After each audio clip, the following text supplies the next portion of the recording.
It's not a life until it's conscious.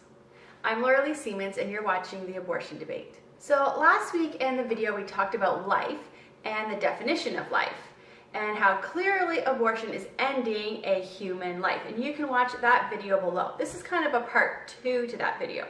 So when I'm talking about abortion, I can usually find a place where pro-abortion people and I can agree. And I've yet to personally meet someone who believes that it's okay to have an abortion in, say, the last month of pregnancy. Now, there are people who believe in abortion right up until the last minute. In fact, there are people who actually advocate for abortion all the way up until the child is 3 years old, which is crazy. But for normal and non-psychopath people, we can usually agree that the idea of killing a child who could clearly easily survive outside of the womb and who obviously feels pain is horrible. But for those people who are pro-abortion, then where would you draw the line? When exactly is it okay?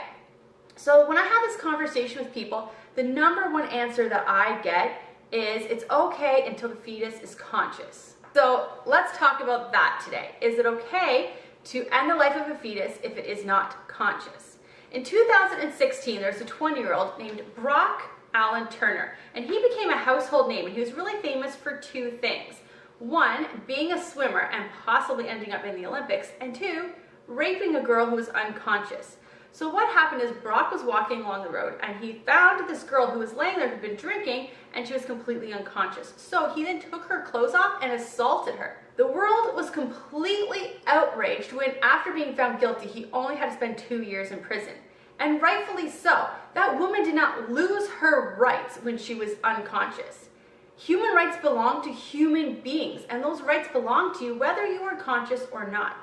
There are many cases similar to the Brock Turner case, where there have been doctors who have been found guilty of assaulting their patients and even raping them when they were under anesthetic and were unconscious. In each of those cases with the doctors, never did the defense say, well, since they were unconscious, they were not living human beings.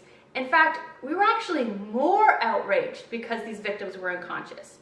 But you might be saying these women were unconscious at the moment, but they would be conscious again once the anesthetic wore off or they sobered up, and yes, that's true.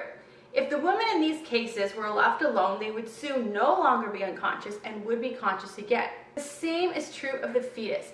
If we leave the fetus alone, it will be conscious.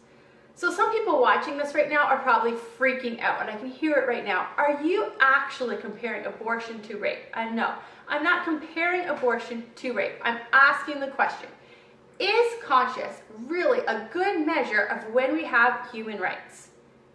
I'm Laura Siemens. This is The Abortion Debate.